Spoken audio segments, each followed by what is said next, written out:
بسم اللہ الرحمن الرحیم۔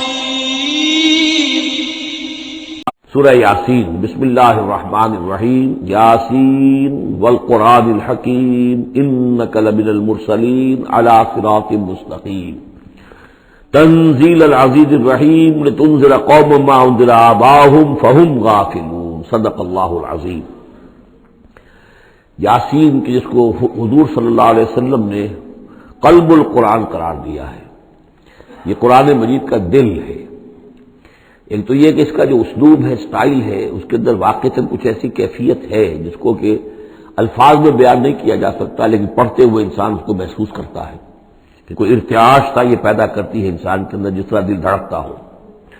ایک اور اعتبار سے یہ بات میرے سامنے آئی کہ میں نے جو عرض کیا تھا آپ سے کہ جو 6 گروپ ہیں مکی صورتوں کے، ان میں سے پہلے 2 گروپ جن میں سورہ انعام و اعراف اور اس کے بعد 14 صورتیں یونس سے لے کر مومنون تک، ان میں زیادہ زور جو ہے مکی صورتوں کے مضامین میں سے وہ ایمان بالرسالت پر ہے۔ اس کے بعد جو 2 گروپ ہیں جن میں سے کہ دوسرے کو اس وقت ہم پڑھ رہے ہیں، پہلا وہ تھا جس میں کہ 8 صورتیں تھیں، سورہ فرقان سے لے کر وہ چلی اور سورہ سجدہ پر ختم ہوئی، اس کے بعد مدنی صورت آ گئی سورہ احزاب، 8 وہ صورتیں تھیں، اور اس کے ساتھ ہی 13 صورتیں یہ ہیں کہ جو اب ہم پڑھ رہے ہیں، جن میں سے کہ اب ہم تیسری پر ہیں، سورہ یاسین پر۔ سورہ سبا اور سورہ فاطر آ چکی ہیں۔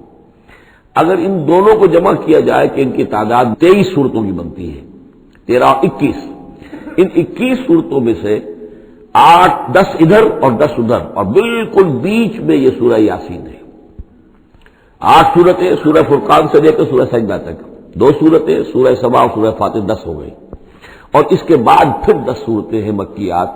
درمیان میں گویا کہ اس گروپ کے اور اس گروپ، ان دونوں گروپوں میں زیادہ زور تو توحید کے اوپر ہے، شرک کی مذمت اور اللہ تعالیٰ کی شان توحیدی جو ہے، اس حوالے سے۔ اور دوسرا یہ کہ قرآن مجید میں یہ درمیان سے ذرا ہٹ کر ہے، جیسے کہ قلب جو ہے انسان کا وہ کہیں بیچ میں نہیں ہے بلکہ ایک طرف ہٹ کر ہے، اسی طریقے سے یہ اس اعتبار سے بھی مصحف میں بھی اس کا مقام جو ہے وہ قلب سے مشابہ ہے۔ اور چونکہ اصل مضمون جو ہے قرآن مجید کا وہ توحید ہے، اور توحید کی جو یہ 2 صورتیں ہیں 2 گروپوں کی، ان کے عین وسط میں، اور یہ بالکل منفرد ہے، اس کا کوئی جوڑا نہیں ہے۔ یاسین والقرآن الحکیم، یاسین اور قسم ہے قرآن حکیم کی۔ یہ سورہ طٰہٰ اس سے پہلے جو آ چکی ہے، اس کے بارے میں بھی گمان یہ کہ حضور کے ناموں میں سے ہے، اور یاسین کے بارے میں بھی کہ حضور کا نام ہے، واللہ اعلم۔ والقرآن الحکیم، اور قسم ہے قرآن حکیم کی، اور قسم سے مراد عربی زبان میں گواہی ہوتی ہے، گواہ ہے یہ قرآن حکیم، حکمت بھرا قرآن۔ کس شے پر قسم کھائی جا رہی ہے؟ مقسم علیہ کیا ہے، کس پر گواہ ہے؟ انک لمن المرسلین، یقیناً اے محمد صلی اللہ علیہ وسلم آپ مرسلین میں سے ہیں، بھیجے ہوئوں میں سے ہیں، آپ رسولوں میں سے ہیں۔ یعنی در حقیقت حضور کی رسالت کی سب سے بڑی مصدق اور اس کا سب سے بڑا ثبوت، اور گویا کہ حضور کا سب سے بڑا معجزہ یہ قرآن حکیم ہے۔ اور بہت سی صورتوں میں آپ دیکھیں گے قاف والقرآن المجید، اس میں اب صاد والقرآن ذی الذکر، حامیم والکتاب المبین، تو وہاں یہ سمجھیے کہ وہاں ان قسموں کے بعد مقسم علیہ جس چیز پر قسم کھائی گئی ہے وہ بیان نہیں ہوئی، اسی کو انک لمن المرسلین ہر جگہ محذوف مانا جائے گا۔ اس اعتبار سے ایسی تمام صورتوں کے لیے یہ سورہ مبارکہ ذروۂ سلام ہے۔ یاسین والقرآن الحکیم انک لمن المرسلین، یقیناً آپ رسولوں میں سے ہیں، علی صراط مستقیم، اور سیدھے راہ پر ہیں، سیدھے راستے پر۔ تنزیل العزیز الرحیم، اور اس قرآن کا اتارا جانا ہے اس ہستی کی جانب سے کہ جو العزیز ہے، زبردست، اور الرحیم ہے، رحم فرمانے والا۔ لتنذر قوما ما انذر آباؤہم فہم غافلون، تاکہ آپ خبردار کر دیں اس قوم کو کہ جن کو اس سے پہلے خبردار نہیں کیا گیا، جن کے آباء و اجداد کو خبردار نہیں کیا گیا، فہم غافلون، پس وہ غافل ہے، بے خبر ہیں، انہیں نہ نبوت کا پتہ ہے، نہ رسالت کا پتہ ہے، نہ کتابوں کا پتہ ہے، نہ شریعت کا پتہ ہے۔ یہی مضمون تقریباً سورہ سجدہ میں بھی آ چکا ہے، فہم غافلون۔ ایک طرح سے گویا کہ ان کی طرف سے ایک رعایت کا انداز ہے جو یہاں اختیار کیا گیا ہے کہ یہ لوگ تو ان کا غافل ہونا بالکل قریب قیاس ہے، اس لیے کہ ان کے ہاں کوئی نبی آیا نہیں، کوئی رسول آیا نہیں، کوئی کتاب آئی نہیں۔ لقد حق القول علی اکثرہم، لیکن اب صورتحال یہ بن گئی ہے کہ حضور کے آنے کے بعد ان کی دعوت کو قبول نہ کر کے اب یہ اس جگہ پہنچ گئے ہیں کہ لقد حق القول علی اکثرہم، ان کی اکثریت اور عذاب الہی کے مستحق ہو چکی ہے. اللہ کا قول یا اللہ کا قانون جو ہے وہ ان کے اوپر لگ چکا ہے. جیسے آپ کہتے ہیں فلاں دفعہ لگ گئی ہے، تو قانون خداوندی کی وہ دفعہ جو ہے عذاب کی وہ ان کے اوپر لگ چکی ہے. لقد حق القول علی اکثرہم فہم لا یؤمنون، تو وہ ایمان نہیں لائیں گے. انا جعلنا فی اعناقہم اغلال، ہم نے ان کی گردنوں کے اندر طوق ڈال دیے ہیں. فہی الی الاذقان، اور وہ طوق جو ہے ان کی تھوڑیوں تک ہیں. فہم مقمحون، جس کی وجہ سے ان کی گردنیں الل رہی ہیں، اونچی ہو گئی ہیں. یعنی انسان سامنے دیکھے تو اسے کچھ نظر آئے گا، لیکن ان کے طوق ایسے ڈال دیے گئے ہیں کہ ان تھوڑیوں کو اوپر کر دیا ہے انہوں نے، جس کی وجہ سے ان کی نگاہیں جو ہے وہ ادھر ہو گئی ہیں، تو اب ان کو نظر نہیں آ رہا. وجعلنا من بین ایدیہم سدا، ہم نے ان کے سامنے بھی دیواریں حائل کر دی ہیں، ومن خلفہم، اور ان کے پیچھے بھی.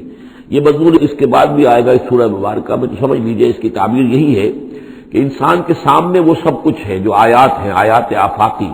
ان فی خلق السماوات والارض واختلاف اللیل والنہار، یہ ہمارے آنکھوں کے سامنے ہیں، یہ ساری آیات یہ سامنے ہیں. اور ایک ہے وہ تاریخی جو آیات ہیں، آیات تاریخی، ایام اللہ، کیا کیا ہوا ہے قوموں کے ساتھ. تو گویا کہ یا تو انسان سبق حاصل کرتا ہے التذکیر بآلاء اللہ سے، اور یا سبق حاصل کرتا ہے التذکیر بایام اللہ سے جو پچھلی تاریخ ہے. لیکن یہ وہ بدبخت ہے کہ ان کی آنکھوں کے اوپر سامنے بھی ان کے جو ہے وہ دیوار حائل ہو چکی ہے کہ اس دنیا کے اندر جو نشانیاں اللہ کی ان کو نہیں دیکھ پا رہے، اور ان کے پیچھے بھی دیوار حائل ہو چکی ہے کہ ماضی کی تاریخ سے بھی یہ کوئی سبق حاصل نہیں کر پا رہے. وجعلنا من بین ایدیہم سدا ومن خلفہم سدا فاغشیناہم، تو ہم نے ان کو ڈھانپ دیا ہے. فہم لا یبصرون، اب وہ دیکھ نہیں سکتے. وسواء علیہم انذرتہم ام لم تنذرہم لا یؤمنون، یہ سورۃ البقرہ کی آیت جو ہے وہ جو کہ تو آ گئی ہے. اب ان کے حق میں بالکل برابر ہے نبی، خواہ آپ انہیں انذار فرمائیں اور خواہ نہ فرمائیں، یہ ایمان لانے والے نہیں ہیں. انما تنذر من اتبع الذکر، آپ خبردار تو انہیں کو کر سکتے ہیں ذکر کی پیروی کریں، ذکر کو سنیں، اس پر توجہ کریں، اس کا اتباع کریں. وخشی الرحمن بالغیب، اور غیب میں ہوتے ہوئے بھی رحمان کا ان کے اندر خوف ہو، خشیت ہو. فبشرہ بمغفرۃ غیر کریم، تو ایسے لوگوں کو آپ بشارت دے دیجئے مغفرت کی اور بہت بڑے اجر کی. انا نحن نحیی الموتى ونکتب ما قدموا وآثارهم، یقیناً ہم ہی ہیں کہ جو زندہ کریں گے مردوں کو. انا نحن نحیی الموتى ونکتب، اور ہم لکھ رہے ہیں ما قدموا، جو کچھ کہ انہوں نے آگے بھیجا. یعنی انسان مرنے سے پہلے اپنی زندگی میں جو اعمال بھیج رہا ہے، جو اس کے اعمال نامے میں درج ہو رہے ہیں، جو کریڈٹ اور ڈیبٹ ہو رہا ہے. وآثارهم، اور اپنے پیچھے جو وہ اثرات چھوڑ گئے ہیں. کسی نے کوئی کسی نیک کام کا آغاز کیا ہے تو ظاہر بات ہے اس کے بعد اس کام کا تسلسل ہے، تو اس کام کا اجر و ثواب اس کے حساب میں لکھا جاتا رہے گا جب تک کہ وہ نیک کام دنیا میں جاری رہے گا. اسی طرح کسی نے کسی بے حیائی کے کام کا آغاز کیا ہے، کسی نے کوئی اور اسی طرح کی شرارت جو ہے وہ شروع کی ہے، تو جہاں تک یہ شرارت دنیا میں رہے گی، اس کے اثرات جہاں تک پہنچیں گے، تو اس کے حساب میں جو ہے اس کا جرم جو ہے اس کے ہاں بھی لکھا جاتا رہے گا. تو نکتب ما قدموا وآثارهم، ہم لکھ رہے ہیں جو کچھ انہوں نے آگے بھیج دیا ہے وہ بھی، اور جو ان کے آثار ہیں جو یہ پیچھے چھوڑ کر آئیں گے اثرات اپنے اعمال کے، چاہے وہ اعمال بد ہیں یا نیک، ہم لکھ رہے ہیں. وَكُلَّ شَيْءٍ أَحْصَيْنَاهُ فِي إِمَامٍ مُبِينٍ، اور ہم نے ہر چیز کو احاطہ کیا ہوا ہے پوری طریقے سے ایک ایسی کتاب میں جو کھلی ہوئی کتاب ہے. امام مبین، وہی جو ام الکتاب بھی جسے کہا گیا ہے بار بار، یہ اللہ تعالیٰ کا علم قدیم ہے. وَاضْرِبْ لَهُم مَثَلًا أَصْحَابَ الْقَرْيَةِ، اور ان کے سامنے مثال ایک بیان کیجئے ایک بستی والوں کی. اِذْ جَاءَ الْمُرْسَلُونَ، جبکہ ان کے پاس رسول آئے. اِذْ أَرْسَلْنَا إِلَيْهِمُ اثْنَيْنِ، جبکہ ہم نے پہلے بھیجے ان کی طرف دو رسول. اب اس کے بارے میں بہت سی آراء ہیں. ایک عام خیال یہ ہے کہ اصل میں یہاں رسول سے مراد اللہ کے نبی نہیں، اللہ کے رسول نہیں، بلکہ کسی اللہ کے رسول ہیں. یعنی یہ کہ اللہ تعالیٰ نے کسی رسول کو بھیجا، اس رسول نے پھر اپنے شاگردوں کو، اپنے حواریین کو، زیادہ خیال حضرت مسیح کے حواریین کے بارے میں ہے کہ انہوں نے جب جا کر ان میں سے دو حضرات نے انطاکیہ میں تبلیغ کی تھی. انطاکیہ جو شہر ہے، جو کہ یہ سمجھیے کہ شام اور ترکی کے تقریباً سرحد پر ہے، تو انطاکیہ میں جو معاملہ ہوا، یہ ماجرا ہوا، یہ خیال ہے. لیکن یہ بھی ہو سکتا ہے کہ اللہ ہی کے براہ راست نبی ہوں، اس لیے کہ رسول کے رسول یہ لفظ جو ہے بعض احادیث میں آئے ہیں. حضور نے جب مدینہ تشریف لائے تھے آپ صلح حدیبیہ کے بعد، تو وہاں چونکہ آپ نے بیعت لی تھی مسلمانوں سے، بیعت جو صحابہ کرام نے کی تھی بیعت رضوان، تو مدینے آ کر پھر آپ نے خواتین سے بھی بیعت لی. اس کے لیے حضرت عمر کو بھیجا کہ جاؤ تم میری طرف سے، میری جانب سے تم بیعت لے لو. تو وہ جب گئے ہیں خواتین کے مجمع میں تو انہوں نے جو الفاظ کہے وہ یہ کہ انا رسول و رسول اللہ، میں اللہ کے رسول کا رسول ہوں۔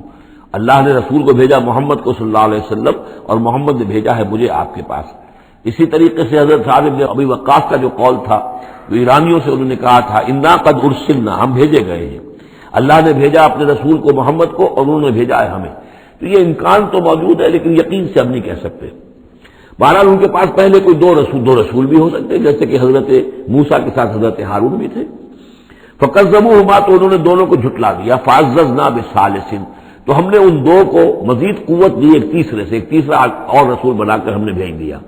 فقالوا انا الیکم مرسلون، انہوں نے کہا ان لوگوں سے، اس بستی والوں سے کہ ہم تمہاری طرف بھیجے گئے ہیں اللہ کی طرف سے۔ قالوا ما انتم الا بشر مثلنا، انہوں نے کہا کہ تم نہیں ہو مگر ہم جیسے انسان۔ وما انزل الرحمن من شیء، اور رحمان نے کوئی شے نہیں اتاری ہے۔ ان انتم الا تکذبون، یہ تم سب جھوٹ بول رہے ہو، تم نے جھوٹ گھڑ لیا ہے۔ قالوا ربنا یعلم انا الیکم لمرسلون، اور ظاہر بات ہے کہ کوئی اور دلیل تو وہ نہیں دے سکتے۔ انہوں نے اپنے اس یقین کا، اذعان کا پھر دوبارہ اظہار کیا، ان کا نہیں، ہمارا رب جانتا ہے کہ ہم تمہاری طرف اس کی جانب سے بھیجے ہوئے ہیں۔ وما علینا الا البلاغ المبین، ساتھ ہی یہ بھی جان لو کہ ہماری کوئی اور ذمہ داری نہیں ہے سوائے اس کے کہ اللہ کا پیغام تم تک صاف صاف پہنچا دیں۔ قالوا انا تطیرنا بکم، ان کا کہ ہمیں تو آپ کی نحوست سے کچھ اندیشہ ہے کہ آپ کی وجہ سے ہم پر کوئی نحوست نہ آ جائے، کوئی اللہ کی پکڑ نہ آ جائے۔ انا تطیرنا بکم لئن لم تنتہوا، اگر تم لوگ باز نہ آئے جو بھی تم دعوت دے رہے ہو، لنرجمنکم، تو ہم تمہیں سنسار کر دیں گے، ولیمسنکم منا عذاب علیم، اور یا یہ کہ کوئی اور عذاب علیم تمہیں پہنچے گا ہماری جانب سے۔ قالوا طائرکم معکم، ان کا تمہاری نحوست تو تمہارے اپنے ساتھ ہے۔ این ذکرتم، تم یہ بات کہہ رہے ہو کہ تمہیں ہم نصیحت کر رہے ہیں، تمہیں نصیحت کی گئی ہے، یاد دہانی کرائی جا رہی ہے، تمہاری اپنے قلوب کے اندر یہ حقائق موجود ہیں، ذرا کبھی دیکھو۔ وفی انفسکم افلا تبصرون، ہم تو صرف یاد دہانی کرانے کے لیے آئے ہیں۔ این ذکرتم بل انتم قوم مسرفون، لیکن یہ کہ تم لوگ جو ہو بہت ہی حد سے بڑھ جانے والے ہو۔ وجاء من اقصى المدینہ رجل یسعى، اب اس بستی کے لوگوں میں سے ایک شخص آیا دوڑتا ہوا، اور بستی کے پرلے سرے سے۔ قال یا قوم اتبعوا المرسلین، تو انہوں نے کہا، اس شخص نے آ کر کہا، میری قوم کے لوگوں، ان رسولوں کی بات کا اتباع کرو، ان کی پیروی کرو، ان کو مانو، ان کی تصدیق کرو۔ اتبعوا من لا يسألكم اجرا، دیکھو انہوں نے تم سے کوئی اجرت نہیں مانگی، تم سے کوئی اور کسی شے کا تقاضا نہیں کیا، پیروی کرو ان کی جو تم سے کسی اجر یا اجرت کے طالب نہیں۔ وہم مہتدون، اور دیکھو ان کی سیرتیں، دیکھو ان کے کردار، دیکھو یہ لوگ جو ہے ہدایت یافتہ ہیں، ان کی شخصیت ہے، ان کی سیرتیں۔ وما لی الا اعبد الذی فطرنی، اور اس شخص نے، یہ بستی والوں میں سے وہ شخص ہے، انہوں نے کہا مجھے کیا سبب ہو سکتا ہے کہ میں نہ بندگی کروں اس ہستی کی جس نے مجھے پیدا کیا ہے؟ یہی تو دعوت لے کر آئے ہیں کہ خدا واحد کی بندگی کروں، تو کیا رکاوٹ ہے؟ مالیا، کیا سبب ہو سکتا ہے لائق مجھے کہ میں نہ پوجوں اور نہ پرستش کروں اس کی کہ جس نے مجھے پیدا کیا، وإلیہ ترجعون، اور اسی کی طرف تمہیں لوٹا دیا جائے گا۔ اتخذ من دونہ آلہہ، کیا میں اس کے سوا کچھ معبودوں کو مانوں، کچھ گاڈز اینڈ گاڈیسز کا اقرار کروں؟ ان یریدن الرحمن بضر لا تغن عنی شفاعتهم شیئا، اگر رحمان میرے بارے میں کوئی فیصلہ کر لے مجھے کوئی ضرر پہنچانے کا، نقصان پہنچانے کا، تو ان کی سفارش مجھے کچھ نہیں بچا سکتی اللہ کی اس پکڑ سے، اور اللہ کی طرف سے اللہ کی جو بھی فیصلہ ہو جائے گا اس سے، ولا ينقذون، نہ وہ مجھے چھڑا سکیں گے۔ انی اذا لفی ضلال مبین، تو ایسی عاجز ہستیوں کو میں خدائی میں شریک کر دوں اور ان کو بھی میں مان لوں تو میں تو اس وقت بہت ہی بھٹکے ہوئے لوگوں میں سے ہو جاؤں گا۔ تو یہ بات جب انہوں نے کہی، انی آمنت بربکم فاسمعون، دیکھو سن لو، میں تو ایمان لایا تمہارے رب پر، یعنی جن کی طرف بلانے کے لیے یہ تینوں رسول اللہ نے بھیجے ہیں، یہ اللہ کے رسول کی طرف سے جو تین پیغامبر ایلچی آئے ہیں توحید کی دعوت دینے کے لیے، تم مانو نہ مانو سن لو، میں ایمان لایا، انی آمنت بربکم فاسمعون۔ اس سے معلوم ہوتا ہے کہ اتنا غصہ چڑھا، رسول تو باہر سے آئے تھے، ان پر تو ان کو کوئی بہت زیادہ جو ہے غصہ نہیں آیا تھا، یہ اپنے میں سے جب ایک آدمی جب اس نے تصدیق کی ہے تو ان کا غصہ جو ہے وہ ایسا ہوا کہ وہ اس کو ضبط نہیں کر سکے، قیل ادخل الجنہ، یعنی انہوں نے فوراً اسے قتل کر دیا۔